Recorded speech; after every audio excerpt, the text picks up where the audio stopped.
Hello and welcome to all in this YouTube channel. आज के इस वीडियो में हम एनसीईआरटी साइंस क्लास 8th के chapter 1 crop production and management के बारे में जानेंगे।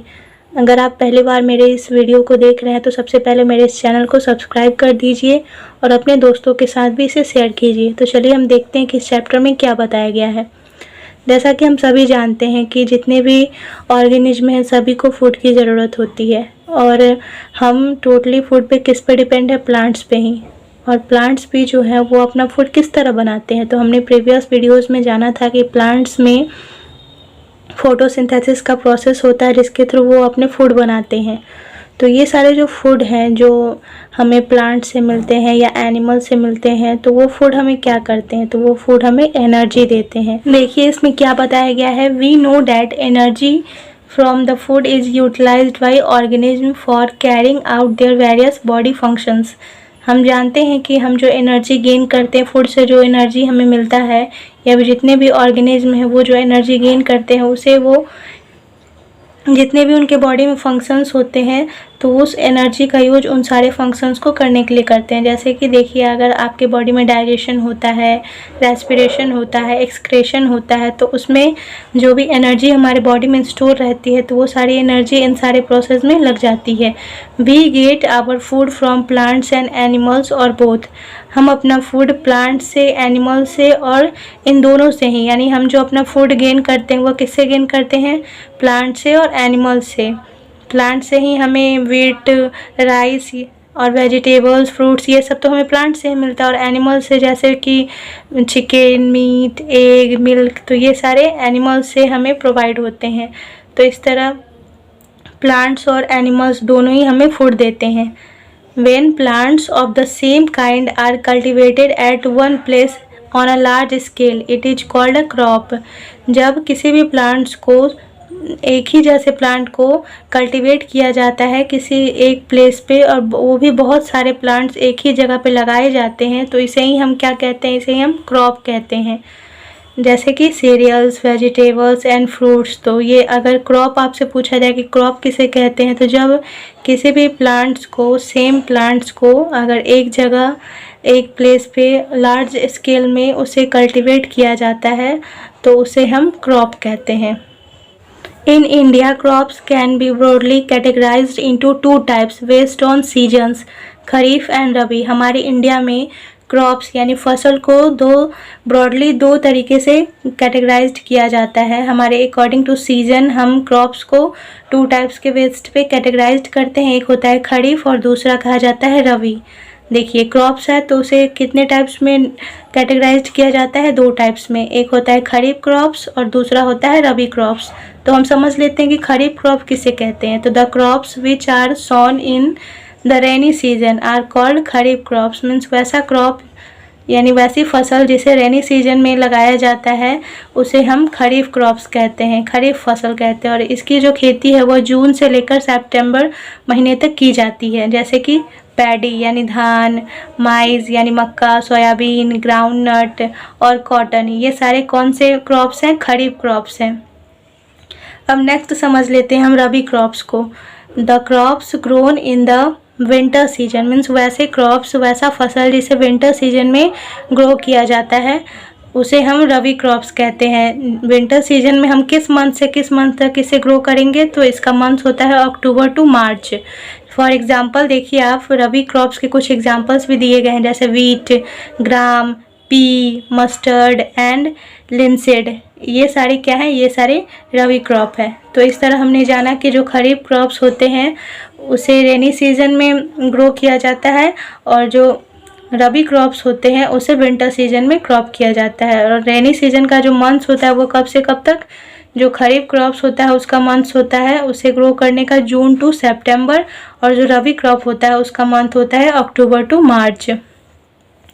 देखिए, लेकिन कुछ ऐसे भी वेजिटेबल्स या पल्सेज हैं जो समर सीजन में ग्रो किए जाते हैं। देखिए इसका क्या बताया गया कि beside these pulses and vegetables are grown during summer at many places. यानी बहुत सारे प्लेसेस पे पल्सेज यानी दाल और सब्जियों की जो खेती है वो समर सीजन में की जाती है।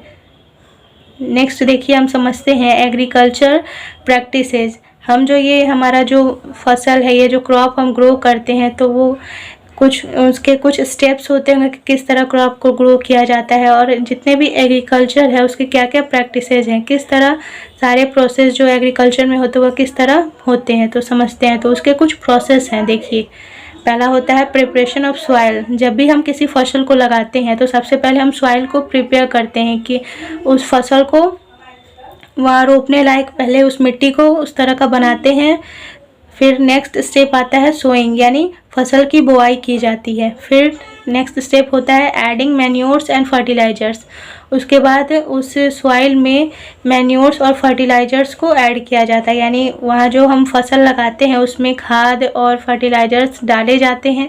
फिर उनमें इरिगेशन होता है। इरिगेशन यानी उस जो क्रॉप उसमें लगाया जाता है जो फील्ड में, उसमें इरिगेशन का प्रोसेस किया जाता है, यानी उसे वाटर दिया जाता है। फिर नेक्स्ट होता है प्रोटेक्टिंग फ्रॉम वीड्स। जो भी उस क्रॉप हम लगाते हैं तो उसमें अगर उस फील्ड में जो भी वीड्स निकल जाती हैं, वीड्स मीन्स क्या होता है, अनवांटेड प्लांट्स जो होते हैं उसे हम वीड्स कहते हैं, तो उस वीड्स को उखाड़ के फेंक दिया जाता है। तो इस तरह हम ये जो प्रोसेस होता है वो क्या कहलाता है, प्रोटेक्टिंग फ्रॉम वीड्स, यानी फसल को वीड्स से बचाना। फिर नेक्स्ट है हार्वेस्टिंग, यानी फसल की कटाई हो जाती है। फिर नेक्स्ट स्टेप आता है स्टोरेज।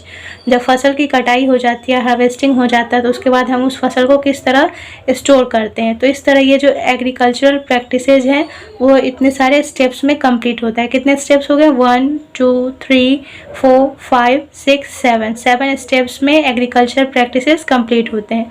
तो चलिए हम 1 बाय 1 सारे प्रैक्टिसेस को जान लेते हैं।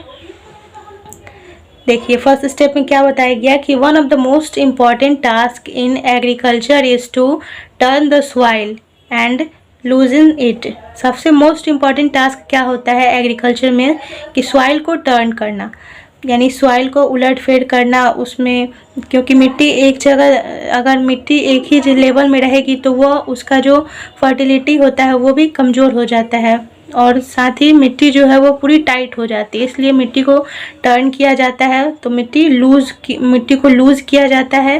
और फिर the loose soil allows the roots to breathe easily even when they go deep into the soil. और जब हम मिट्टी को लूज़ करते हैं, यानी मिट्टी को उलट फुलट कर देते हैं, तो इससे क्या होता है, इससे जो पौधे हम वहाँ लगाएंगे, जो भी फसल हम उस फील्ड में खेत में उगाएंगे, तो उस फसल की जो रूट होगी वो इजीली ब्रेथ कर पाएगी, और उसकी जो रूट होगी वो मिट्टी अंदर तक जा पाएगी, मिट्टी के अंदर तक जा पाएगी, जिससे उसे वाटर और जितने भी न्यूट्रिएंट्स है वो इजीली मिल पाएंगे।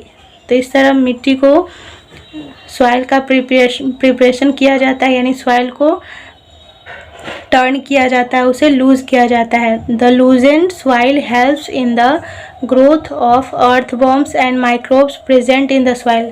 ये जो लूजेंड सॉइल होता है, यानी ढीली मिट्टी जो होती है, मिट्टी को जो उलट फुलट कर दिया जाता है, जिससे मिट्टी क्या हो जाती है, लूज हो जाती है। तो द लूजेंड सॉइल, ये जो लूजेंड सॉइल होते हैं वो अर्थवॉर्म्स होते हैं, या जितने भी माइक्रोब्स प्रेजेंट होते हैं सॉइल में, उनको ग्रो करने में भी हेल्प्स करता है। हम जानते हैं कि अर्थवॉर्म्स को क्या कहा जाता है, किसानों का दोस्त भी कहा जाता है, क्योंकि यह मिट्टी को फर्टाइल करने में बहुत इंपॉर्टेंट रोल प्ले करता है। और जितने भी माइक्रोब्स होते हैं, आप जानते होंगे कि ये जो माइक्रोब्स होते हैं वो मिट्टी में ह्यूमस का फॉर्मेशन करते हैं। यही माइक्रोब्स जो होते हैं वो डिकम्पोजर का भी काम करते हैं। तो इस तरह ये माइक्रोब्स और जो अर्थवॉर्म्स होते हैं वो सॉइल की फर्टिलिटी को बढ़ाने में अपना इम्पॉर्टेंट रोल प्ले करते हैं। तो जब मिट्टी लूज़ हो जाती है तो ये माइक्रोब्स और ये जो अर्थवर्म है वो उसमें ईजिली अच्छे से ग्रो कर पाते हैं। फिर नेक्स्ट देखिए क्या बताया कि the process of losing and turning of the soil is called tilling या plugging.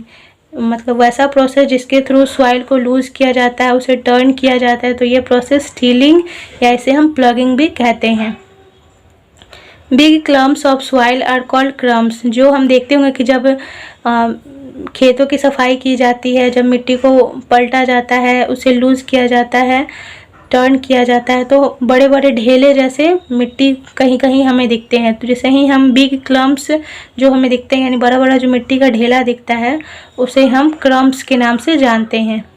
The main tools used for tilling or plugging are the plug, होय और कल्टीवेटर, यानी कुछ टूल्स जो है जिनका उपयोग टिलिंग और प्लगिंग के लिए, यानी खेतों की खुदाई के लिए, मिट्टी को पलटने के लिए किया जाता है। हमने जाना था कि जो मिट्टी के पलटने या मिट्टी को लूज बनाने का जो प्रोसेस होता है उसे टिलिंग या प्लगिंग कहते हैं। तो टिलिंग या प्लगिंग के लिए कुछ टूल्स का उपयोग किया जाता है, तो उस टूल्स का नाम है जिसे प्लग, होय और कल्टीवेटर कहते हैं। अब नेक्स्ट स्टेप हमने जाना था सोइंग, तो चलिए हम सोइंग को समझ लेते हैं। Important part of crop production, ये सोइंग जो होता है वो क्रॉप प्रोडक्शन का सबसे इम्पॉर्टेंट पार्ट होता है। अगर हमने खेत को तैयार कर लिया, उसे प्रिपेयर कर लिया, उसकी मिट्टी को पलट दिया, लेकिन अगर हम उसमें बीज ही नहीं डालेंगे तो हमारा फसल कहाँ से निकलेगा। इसलिए जो सोइंग होता है वो सबसे इम्पॉर्टेंट पार्ट होता है। Before sowing good quality clean and healthy seeds of a good variety are selected. Seed को रोपने से पहले हमें सीड की क्वालिटी देख लेनी चाहिए और साथ ही ये देखना चाहिए कि जिस सीड को हम रोपने जा रहे हैं वो सीड क्लीन और हेल्दी है या नहीं। और सीड को सेलेक्ट करने से पहले हम उसकी वैरायटी को देख लेना चाहिए कि वो गुड वैरायटी का है या नहीं। तो अगर आप सीड को सेलेक्ट करने जा रहे हैं या आपके घरों में बहुत सारे सीड हैं, बीज है, तो आप उसे कैसे चेक करेंगे कि वो सीड अच्छा है या नहीं। तो अगर आप सीड को लेते हैं और उसे छोटे से बर्तन में पानी डालकर सीड को डाल देते हैं, तो जो सीड कीड़े द्वारा खाया गया होगा या फिर जो सीड हॉलो होगा, अगर अच्छी क्वालिटी का नहीं होगा तो वो सीड ऊपर अपने आप आ जाता है और तैरने लगता है, और जो सीड अच्छा होता है वो नीचे जाकर उसके तली में बैठ जाता है। तो इस तरह हम गुड क्वालिटी के सीड को पहचान सकते हैं। तो देखिए नेक्स्ट क्या बताया कि tools used for sowing seeds are, कुछ टूल्स हैं जिसका यूज हम सीड्स को रोपने के लिए, सीड को, बीज को बोने के लिए करते हैं। तो वो टूल्स हैं ट्रेडिशनल टूल और सीड ड्रिल।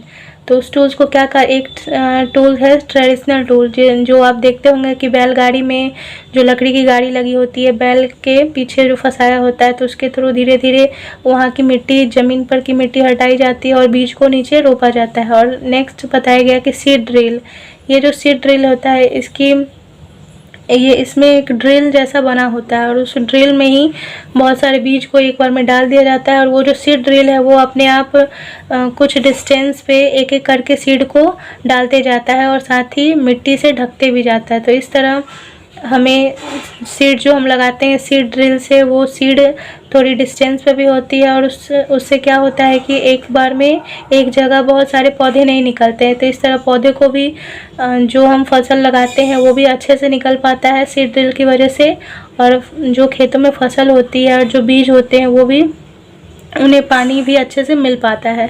तो इस तरह हमारी खेतों की फसल भी इस सीड ड्रिल के कारण, जब हम सीड लगाते हैं तो अच्छे से निकल पाती है। नेक्स्ट समझ लेते हैं the substances which are added to the soil in the form of nutrients for the healthy growth of plants are called manure या फर्टिलाइजर्स। यानी नेक्स्ट दिया है मैन्योर्स या फर्टिलाइजर्स के बारे में। तो वैसे सबस्टांस जो न्यूट्रिएंट्स के फॉर्म में ऐड किए जाते हैं हमारे सॉइल में, प्लांट्स को हेल्दी ग्रोथ हो सके हमारे प्लांट्स का, जिसके लिए कुछ न्यूट्रिएंट्स हम सॉइल में ऐड करते हैं। तो उस सारे न्यूट्रिएंट्स को क्या कहा जाता है, उस सारे न्यूट्रिएंट्स को मैन्योर या फर्टिलाइजर्स कहा जाता है।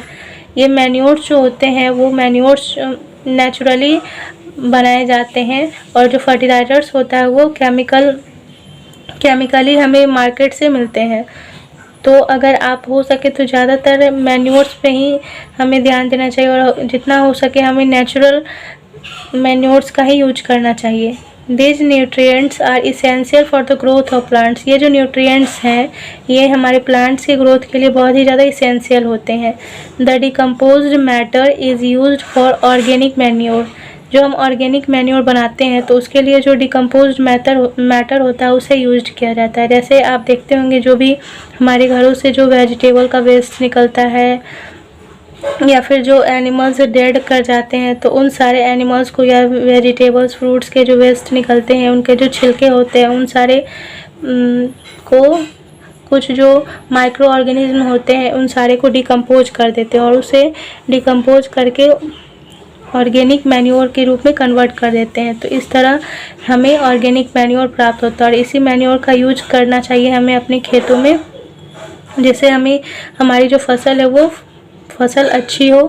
फिर देखिए समझते हैं फर्टिलाइजर्स के बारे में कि fertilisers are produced in factories. ये जो फर्टिलाइजर्स होते हैं वो कहाँ प्रोड्यूस किए जाते हैं, फैक्ट्रीज़ में।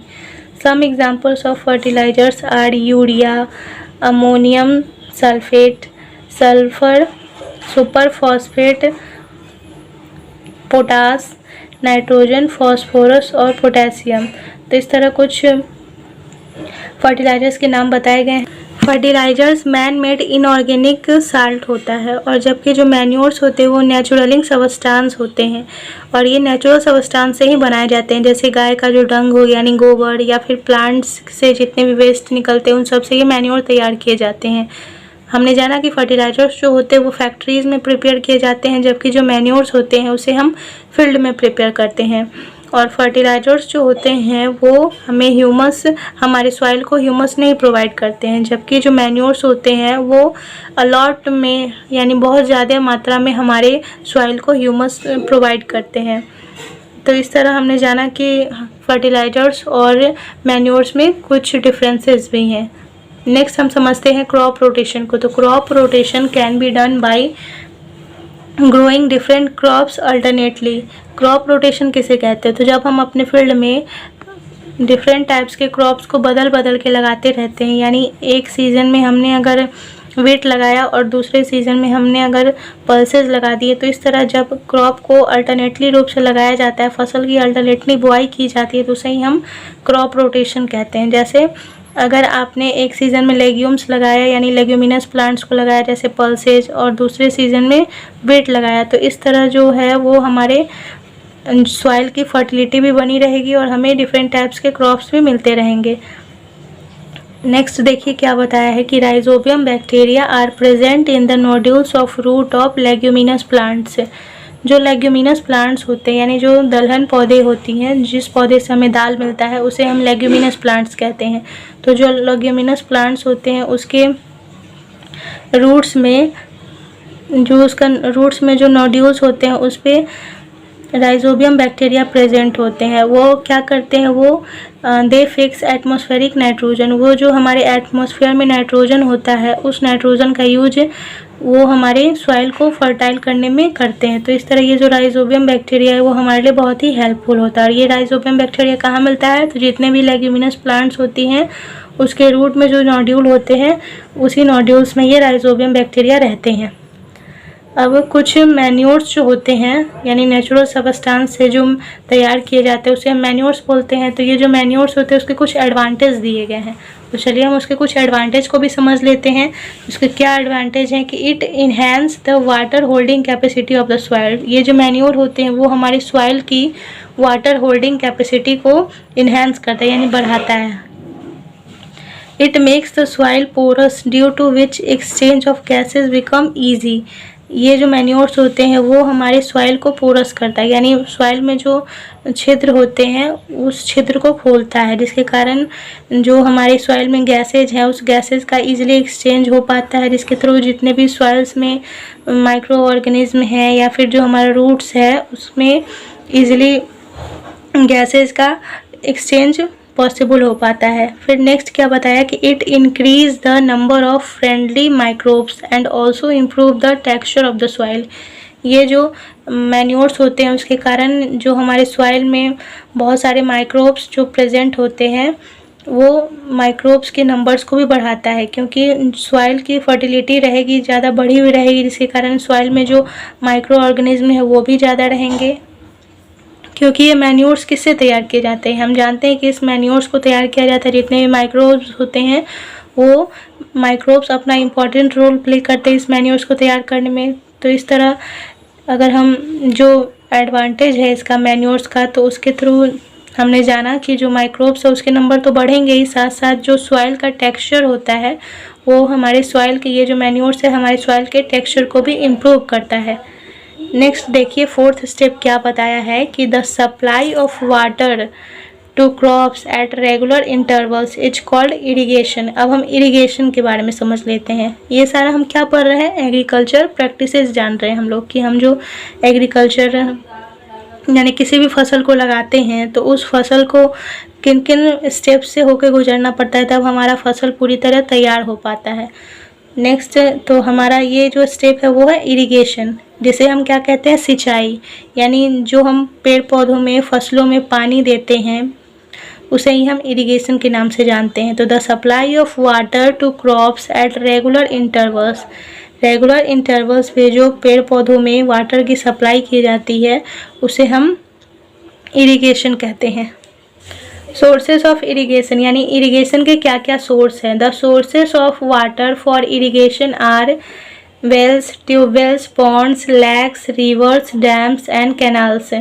जो वाटर हम इरिगेशन के रूप में यूज करते हैं उसके क्या क्या सोर्स हैं, तो उसके सोर्स हैं wells, tubewells, ponds, lakes, rivers, dams और कैनाल्स। इन सारे सोर्स से हमें वाटर मिलता है और जिसका यूज हम इरिगेशन में करते हैं। ट्रेडिशनल मेथड्स ऑफ इरिगेशन, कुछ मेथड्स बताए गए हैं इरिगेशन के। जैसे सबसे पहले हम समझ लेते हैं ट्रेडिशनल मेथड को, उसके बाद हम जानेंगे मॉडर्न मेथड को। तो देखिए ट्रेडिशनल मेथड क्या है। कैटल और human labour is used in these methods, so these methods are cheaper but less efficient। ये जो ट्रेडिशनल मेथड था उसमें कैटल यानी मवेशी और जो ह्यूमन लेबर थे उनका यूज किया जाता था और इसके थ्रू इसलिए ये जो मेथड्स थे वो तो सस्ते थे लेकिन ज़्यादा कामगर नहीं थे लोग, क्योंकि जो जानवर थे या फिर जो ह्यूमन लेबर था वो काम करते करते थक जाते थे। फिर देखिए नेक्स्ट क्या बताया कि the various traditional ways are, कुछ ट्रेडिशनल वेरियस विभिन्न प्रकार के ट्रेडिशनल वेज बताए गए हैं जिनके थ्रू इरिगेशन का प्रोसेस होता था। उनमें था पहला मोट जिसे पुल्ली सिस्टम भी कहा जाता था। फिर नेक्स्ट था चेन पंप, फिर थर्ड था डेकली एंड फोर्थ वन इज राहत जिसे लीवर सिस्टम कहते थे। तो इस तरह ये जो सारे मेथड्स है वो ट्रेडिशनल मेथड्स थे इरिगेशन के। फिर नेक्स्ट है modern methods of irrigation. Modern methods of irrigation F में बताया गया स्प्रिंकलर एंड ड्रिप सिस्टम। ये जो स्प्रिंकलर है ये सारा मॉडर्न मेथड है। इसमें मोटर या फिर जो बड़े बड़े बोरिंग होते हैं उसके थ्रू पानी का सप्लाई किया जाता है और ये जो है स्प्रिंकलर के थ्रू यानी फुहारे जैसा पानी का सप्लाई किया जाता है खेतों में।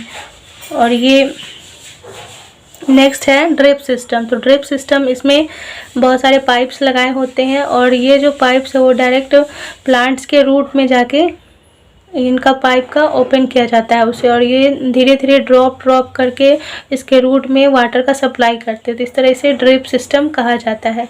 तो ये जो सिस्टम है वो मॉडर्न मेथड्स ऑफ इरिगेशन है। नेक्स्ट देखिए नेक्स्ट क्या बताया गया कि in a field many other undesirable plants may grow naturally along with the crops. हम देखते हैं कि फील्ड्स में क्रॉप्स के साथ में बहुत सारे अनडिज़ायरेबल प्लांट्स भी निकल आते हैं। तो these undesirable plants are called weeds और इसी अनडिज़ायरेबल प्लांट्स को ही हम वीड्स कहते हैं। जिसे हम लगाते भी नहीं है वो अपने आप उगाते हैं, तो उस तरह के प्लांट्स को हम क्या कहेंगे वीड्स यानी खरपतवार कहते हैं। The removal of weeds is called weeding. Weeds को रिमूव करना वीडिंग कहलाता है। Chemicals which control weeds are called weedicides. कुछ केमिकल्स का यूज किया जाता है इस वीड्स को कंट्रोल करने के लिए। जितने भी वीड्स जो हमारे क्रॉप्स में हमारे जो फील्ड होता है फसल के साथ में जो निकल आते हैं तो उसे केमिकली भी हटाया जाता है। तो इस केमिकल्स को कहा जाता है वीडिसाइड्स। अब नेक्स्ट हम समझ लेते हैं हार्वेस्टिंग के बारे में। हार्वेस्टिंग यानी अब हमारा जो फसल है वो पूरी तरीके से तैयार हो गया, अब हमें फसल की कटाई करनी है, तो इसे ही हम हार्वेस्टिंग कहते हैं। The cutting of crop after it is mature is called harvesting. यानी जब क्रॉप की कटाई की जाती है, जब वो मैच्योर हो जाते हैं तो उसे ही हम हार्वेस्टिंग कहते हैं। In harvesting crops are pulled out or cut close to the ground. Harvesting में क्या होता है, जो क्रॉप्स होते हैं उसे पुल्ड आउट किया जाता है, उखाड़ लिया जाता है या फिर उसे ग्राउंड के क्लोज से उसे काट लिया जाता है, यानी ज़मीन के पास से सटाकर उसे कटाई की जाती है या फिर उसे उखाड़ लिया जाता है। तो harvesting is either done manually by sickle or by a machine called harvester. ये जो हार्वेस्टिंग का प्रोसेस है वो मैनुअली भी किया जाता है, यानी इससे मनुष्य अपने हाथ से भी करते हैं, जैसे सिकल यानी खुरपी, कुदारी, इन सब का यूज करके भी किया जाता है, और फिर मशीन के थ्रू भी किया जाता है। जो मशीन के थ्रू भी किया जाता है तो उसे हम हार्वेस्टर कहते हैं। Threshing is the process by which grain seeds are separated from the chaff. यानी थ्रेसिंग एक प्रोसेस है जिसके थ्रू अनाज के जो दाने हैं वो उसके छिलकों से अलग किए जाते हैं। Threshing is carried out with the help of a machine called combine. Threshing जो है वो एक मशीन के थ्रू भी थ्रेसिंग का काम किया जाता है और इस मशीन को कंबाइन कहा जाता है। कंबाइन को हम हार्वेस्टर या थ्रेसर भी कह सकते हैं। नेक्स्ट समझ लेते हैं विनोविंग को। विनोविंग क्या होता है? जब थ्रेसिंग का काम हो जाता है, यानी जब छिलकों से अनाज के दानों को अलग कर लिया जाता है, तो उसके बाद उसे उसमें से कुछ अगर छिलके बच जाते हैं तो उसको विनोइंग के प्रोसेस के थ्रू भी एक गोल जैसा गड्ढा करके, छोटा सा होल करके विनोइंग के प्रोसेस के थ्रू भी कुछ छिलकों को अलग किया जाता है। तो इस तरह ये हार्वेस्टिंग का प्रोसेस जो है वो पूरा हो जाता है। फिर नेक्स्ट स्टेप दिया है स्पेशल फेस्टिवल्स। ये स्टेप नहीं है, ऐसे ही बताया गया है कि जब हार्वेस्टिंग हो जाती है यानी फसल की कटाई होती है तो कुछ फेस्टिवल्स लोग इसकी खुशी में मनाते हैं। तो देखिए कुछ फेस्टिवल्स जैसे पोंगल, वैसाखी, होली, दिवाली, नवन्या एंड बिहू, इस तरह के कुछ फेस्टिवल्स है जो फसल की कटाई होने के बाद लोग इसे सेलिब्रेट करते हैं। अब देखिए नेक्स्ट बताया गया है कि फसल की कटाई हो जाने के बाद अब उसे स्टोर किस तरह करेंगे। तो before storing the grains are properly dried in the sun to reduce the moisture in them. Store करने से पहले जो ग्रेन्स होते हैं उसे सन यानी धूप में रखकर इसे सुखा लिया जाता है। इसमें जो मॉइस्चर प्रेजेंट होते हैं उस मॉइस्चर को कम करने के लिए इसे धूप में रखा जाता है और इसे सुखा लिया जाता है। This prevent the attack by insects, paste, bacteria and fungi. जब अगर हम धूप में सुखा लेते हैं किसी भी ग्रेन्स को तो उससे क्या होता है, इसमें कोई भी इंसेक्ट अटैक नहीं करेगा या जो पेस्ट होते हैं वो भी अटैक नहीं करेंगे। ये बैक्टीरिया और फंजाई से भी बचा रहेगा। नेक्स्ट देखिए क्या बताया कि farmers store grains in jute bags या मेटालिक बैग्स। फार्मर्स जो होते हैं वो ग्रेन्स को जूट के बैग्स में या फिर कुछ मेटालिक्स बैग्स, आप देखते होंगे प्लास्टिक का जो बैग होता है जिसमें आटा आता है आपके यहाँ भी करके, तो उस तरीके के जो बैग्स होते हैं उसमें भी फार्मर्स जो होते हैं वो ग्रेन्स को स्टोर करके रखते हैं। However, large scale storage of grains is done in silos and granaries।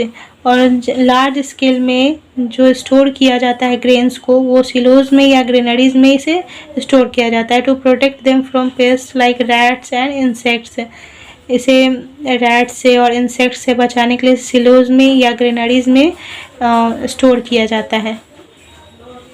हम इंसेक्ट से बचाने के लिए आप देखते होंगे कि आपके घर में जो अगर गेहूं है या फिर चावल है तो उसके डब्बे में नीम के पत्ते भी डाल दिए जाते हैं। ये नीम भी जो है वो एक मेडिसिनल प्लांट का काम करता है। तो ये नीम भी इंसेक्ट्स हमारे ग्रेन्स में या फिर हमारे जितने भी पल्सेज है उसमें कीड़े ना लगे उससे बचाने के लिए ये नीम भी इम्पॉर्टेंट रोल प्ले करता है। नीम को भी रखा जाता है, नीम की पत्तियों को।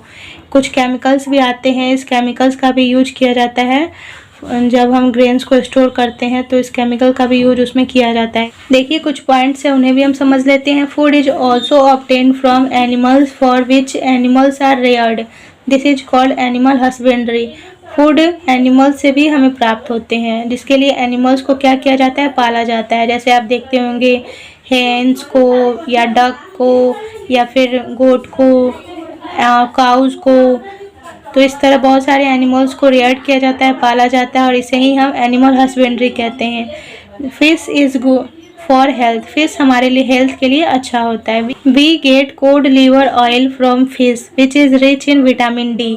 हमें फिश से कोड लीवर ऑयल मिलता है और ये जो कोड लीवर ऑयल होता है उसमें बहुत अधिकांश मात्रा में विटामिन डी पाए जाते हैं। आई होप आपको इस वीडियो से बहुत सारी नॉलेज मिली होगी। अगर आप पहली बार मेरे इस वीडियो को देख रहे हैं तो मेरे इस चैनल को ज़रूर सब्सक्राइब कीजिए और अपने दोस्तों के साथ भी इसे शेयर कीजिए। Thank you, thanks for watching.